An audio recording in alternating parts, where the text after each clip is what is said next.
ይስጥልን የተወደዳችሁ ተመልካቾቻችን እንደምሰምታችኋል። ከኢፌድሪ መከላከያ ሰራዊት ሳምንታዊ ቴሌቪዥን ፕሮግራም ለለቱ ያልናቸውን ዜናዎች ይዘንላችሁ ቀርበናል። በያላችሁበት ሆናችሁ ቆይታችሁን ከኛ ጋር እንድታደርጉ በአክብሮት ጋበዘን።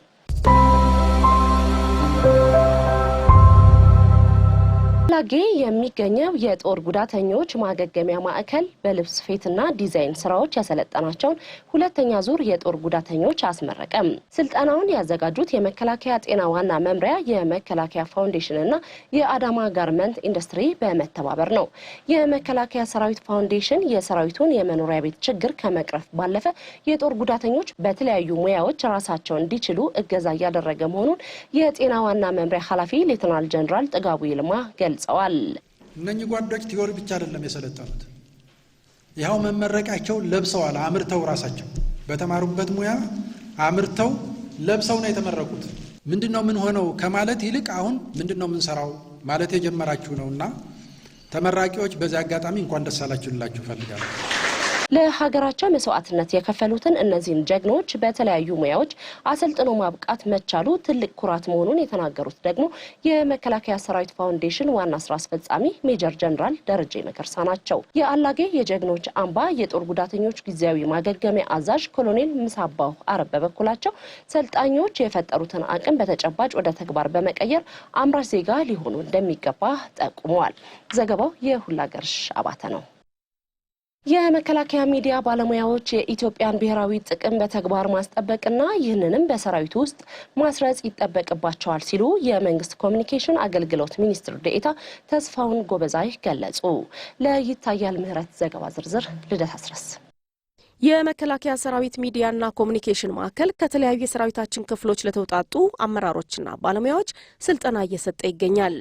በጂኦፖለቲካዊ አውዶች በኢትዮጵያ ብሔራዊ ጥቅምና በኮሚኒኬሽን ሚና ዙሪያ የመንግስት ኮሚኒኬሽን አገልግሎት ሚኒስትር ዴኤታ ተስፋውን ጎበዛይ ስልጠና ሰጥተዋል።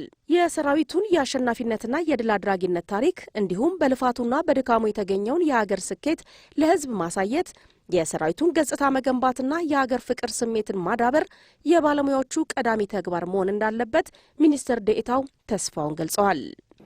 ብሔራዊ ጥቅም ለሁሉም ኢትዮጵያውያን የጋራ የሚያደርግ ነው።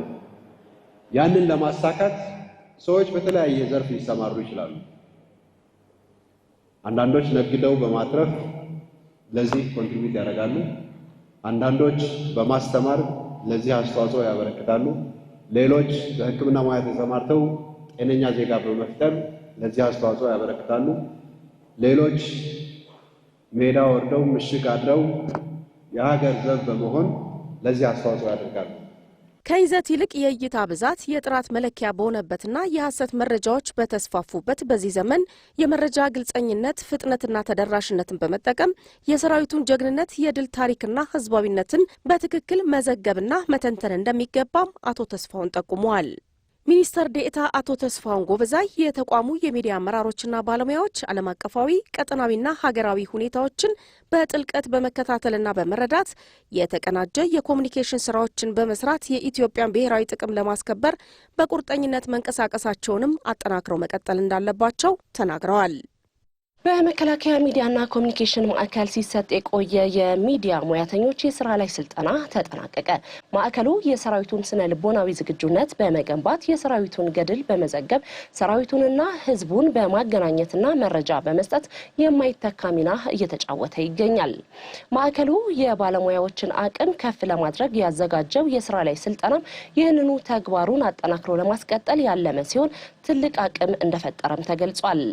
የመከላከያ ሚዲያና ኮሚኒኬሽን ማዕከል ኃላፊ ሜጀር ጀነራል እንዳልካቸው ወልደ ኪዳን የሚዲያ ሙያተኛው በየሙያ መስኩ ሌት ተቀን በመትጋት እጅግ ውጤታማ ስራ እየሰራ መሆኑን አንስተዋል። ሜጀር ጀነራል እንዳልካቸው ወልደ ኪዳን አክለውም ሙያተኛው የተሰጠውን ስልጠና መነሻ በማድረግ ወደፊት የሚጠበቁ ስራዎችን በትኩረትና በተነሳሽነት መስራት እንደሚጠበቅበትም አሳስበዋል። ሰልጣኞች በሰጡት አስተያየትም በወሰዱት ስልጠና በሁሉም ሚዲያዎች የመስራት አቅምን እንዳጎለበቱና በአጠቃላይ ከዘመኑ የሚዲያ አውድ ጋር እንዴት ተዋህዶ መስራት እንደሚቻል እውቀት ማግኘታቸውን ተናግረዋል። ማዕከሉ ስልጠናቸውን በብቃት ላጠናቀቁ ሙያተኞችና አሰልጣኞች የእውቅና ሰርተፊኬትም አበርክቷል። ዘገባው የውብሸት አንበሴ ነው። በምስራቅ እዝ ማሰልጠኛ ማዕከል ለመሰረታዊ ወታደሮች ለወራት ሲሰጥ የቆየው የአቅም ማጎልበቻ ስልጠና በልዩ ልዩ ወታደራዊ ዝግጅቶች ተጠናቀቀ። ተመራቂዎቹ በተኩስ፣ በአካል ብቃት፣ በወታደራዊ ስነ ልቦናና በዲሲፕሊን ጠንካራ አቅም መገንባታቸው ተጠቁሟል። የተገኘውን ተጨማሪ ክህሎት በመጠቀም የጠላትን ፍላጎት በሩቅ ለማምከንና በየትኛውም ቀጠና የሚሰጣቸውን ሀገራዊ ተልዕኮ በብቃት ለመፈጸም ዝግጁ መሆናቸውን በእዙ ስር የሚገኝ ኮር አዛዥ ብርጋዴር ጄኔራል ፈይሳ አየለ አረጋግጠዋል። ኢትዮጵያ በባዕዳን ያልተገዛች ሉዓላዊ ሀገር በመሆኗ ሰራዊቱ ይህንን ታሪካዊ ክብር ለቀጣይ ትውልድ የማስተላለፍ ኃላፊነት እንዳለበትም የምስራቅ እዝ ምክትል አዛዥ ሜጀር ጄኔራል ፍቃዱ ጸጋይ በስልጠናው ማጠናቀቂያ አሳስበዋል። ዘገባው የሀብታሙ ገመቹ ነው። የኢትዮጵያ አየር ኃይል ወታደራዊ አካዳሚ ያሰለጠናቸውን የኢትዮጵያ አየር መንገድ 9ኛ ዙር እጩ የአቪዬሽን ሰልጣኞች አስመረቀ። የኢትዮጵያ አየር መንገድ ወታደራዊ አካዳሚ ተወካይ ሌተናል ኮሎኔል ዶክተር ሙሉ ብርሃን ኃይሉ ሰልጣኞች በአካል ብቃት፣ በሀገር ፍቅርና በስነ ምግባር ታንጸው እንዲወጡ መደረጉን አመላክተዋል። ሁለቱ አንጋፋ ተቋማት ዘመናዊ ቴክኖሎጂን ከሰለጠነ የሰው ኃይል ጋር በማቀናጀት የሀገሪቱን ከፍታ እውን ለማድረግ በርካታ ስራዎች እየሰሩ እንደሚገኙ የአየር ኃይል ስታፍ አስተባባሪ ብርጋዴር ጄኔራል አበበ ተካ ተናግረዋል። የኢትዮጵያ አቪዬሽን ዩኒቨርሲቲ ፕሬዝዳንት ላቀ ታደሰ በበኩላቸው የተቋማቱ የስራ ግንኙነት ወደ ላቀ ደረጃ መሸጋገሩንና ቀደም ሲል የሰለጠኑትም ተቋማቸውን በዲሲፕሊን እያገለገሉ መሆኑን በመጥቀስ ለአየር ኃይሉ ምስጋና አቅርበዋል። ዘገባው የእሱ ያውቃል ሙልዬ ነው። ውትድርና የብዙ ሙያዎች መገኛ መሆኑን የጠቅላይ ሚኒስትሩ የማህበራዊ ጉዳዮች አማካሪ ሙሐዘ ጥበባት ዲያቆን ዳንኤል ክብረት ተናገሩ። ሙሐዘ ጥበባት ዲያቆን ዳንኤል ክብረት ይህንን የተናገሩት የመከላከያ ስፖርትና ኪነ ጥበባት ማዕከልን የስራ እንቅስቃሴዎችን በጎበኙበት ወቅት ነው። በጉብኝቱም የአዲስ አበባ ዩኒቨርሲቲ መምህር ረዳት ፕሮፌሰር ቻላቸው ፈረጀና የማዕከሉ ከፍተኛ መኮንኖች ተገኝተዋል። በወታደራዊ ኪነ ጥበባዊ ስራዎች ዙሪያ በተለያዩ መንግስታት የነበረውን ሂደት ማብራሪያ የሰጡት የመከላከያ ስፖርትና ኪነ ጥበባት ማዕከል ኃላፊ ብርጋዴር ጄኔራል ጌትነት አዳነ ማዕከሉም በኪነ ጥበብ ስራዎች በሀገር ውስጥ ብቻ ሳይሆን በዓለም አቀፍ ደረጃም በንቃት የሚሳተፍ መሆኑን ጠቁሟል። ማዕከሉ የሙዚቃ ኮሌጁን ጨምሮ ግቢውን ለስራና ለመማር ማስተማር ተግባሩ የበለጠ ምቹ ለማድረግ በመንቀሳቀስ ላይ መሆኑንም ብርጋዴር ጄኔራል ጌትነት አዳነ ገልጸዋል። በታሪኩ አንጋፋ የሙዚቃ ባለሙያዎችን ያፈራው ይህ ማዕከል ታሪኩን አጠናክሮ በማስቀጠል የሀገር ኩራት ወጣት ባለሙያዎችን በጥራት ማፍራት እንዳለበት ዲያቆን ዳንኤል ተናግረዋል። እሴት፣ ዲሲፕሊን፣ ሞራል፣ ስነ ምግባር በመስራት ረገድ ከሁሉም የመከላከያ ዘርፎች ደግሞ እናንተ የተሻለ እድል ስላለ እሱን ተጠቀሙ ነው። ማዕከሉ ለጀመራቸው የመሰረተ ልማት ማስፋፊያና ውጥኖች ስኬት የበኩላቸውን ድጋፍ እንደሚያደርጉም ሙሐዘ ጥበባት ዲያቆን ዳንኤል ክብረት ጠቁመዋል። ዘገባው የአስማራ ወርቅ አስታወሰኝ ነው።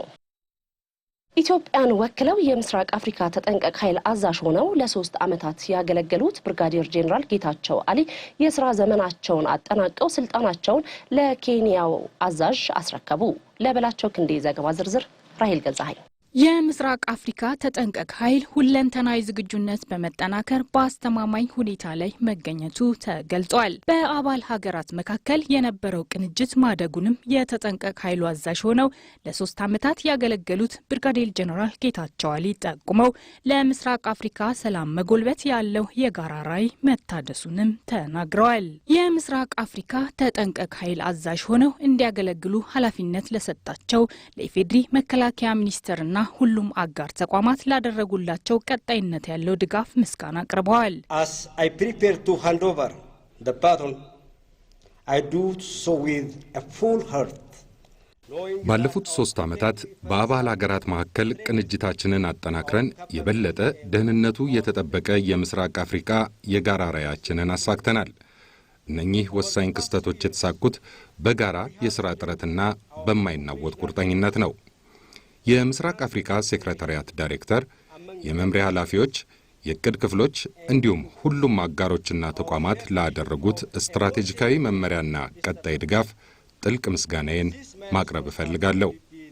I am deeply grateful for your companionship and dedication. ብርጋዴር ጀነራል ጌታቸው አሊ በስራ ዘመናቸው የምስራቅ አፍሪካ ተጠንቀቅ ኃይል እንዲጠናከር ለሰሯቸው ስኬታማ ስራዎች በምስራቅ አፍሪካ ተጠንቀቅ ኃይል ምስጋና የተቸራቸው ሲሆን እውቅናም ተሰጥቷቸዋል። አዲሱ የምስራቅ አፍሪካ ተጠንቀቅ ኃይል አዛዥ ኬንያዊ ብርጋዴር ጀነራል ስቴፈን ማይና ሁሪያ በተሰጣቸው ኃላፊነት በቁርጠኝነት ለማገልገል ዝግጁ መሆናቸውን አረጋግጠዋል።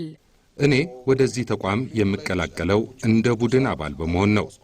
በኃላፊነት በማገልገል ወደፊት እንድንራመድና ተቋሙን የበለጠ የተሻለ ደረጃ ላይ ለማድረስ በቁርጠኝነት ለማገልገል ቃል እገባለሁ።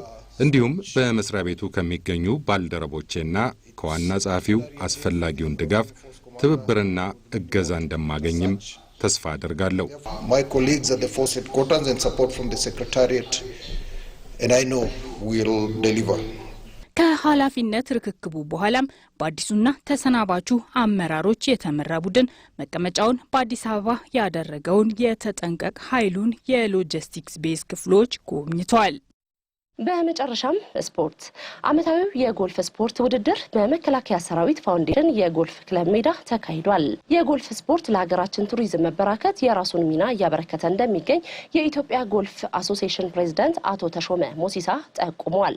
ስፖርቱ የእድሜውን ያክል ታዋቂነትና ብዛት ያለው የስፖርተኛ ቁጥር ማግኘት አለመቻሉን የጠቀሱት አቶ ተሾመ ሞሲሳ ከመከላከያ ሰራዊት ፋውንዴሽንና መሰል ባለድርሻ አካላት ጋር በትብብር በመስራት ስፖርቱን እያስተዋወቁ መሆናቸውንም ተናግረዋል።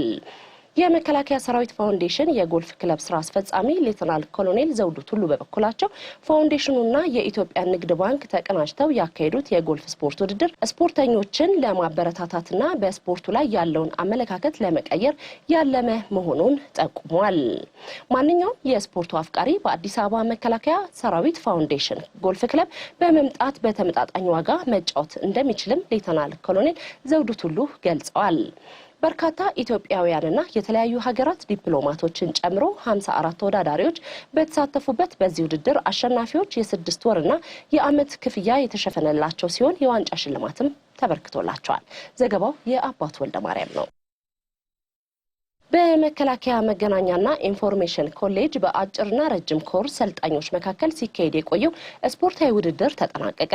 የመከላከያ መገናኛና ኢንፎርሜሽን ኮሌጅ የሰልጣኞችን አንድነታዊ ጥምረት ይበልጥ ለማጎልበት ከሚሰጣቸው ሙያዊ ስልጠና ጎን ለጎን ስፖርታዊ ውድድሮችን ሲያካሂድ ቆይቶ በደማቅ ስነ ስርዓት አጠናቋል። ዘገባው የወሰን ተሰማ ነው። ተመልካቾቻችን ዜና መከላከያ የተከታተላችሁትን ይመስል ነበር። ከቀሪ ፕሮግራሞቻችን ጋር በያላችሁበት ጥሩ ጊዜ ይሁንላችሁ።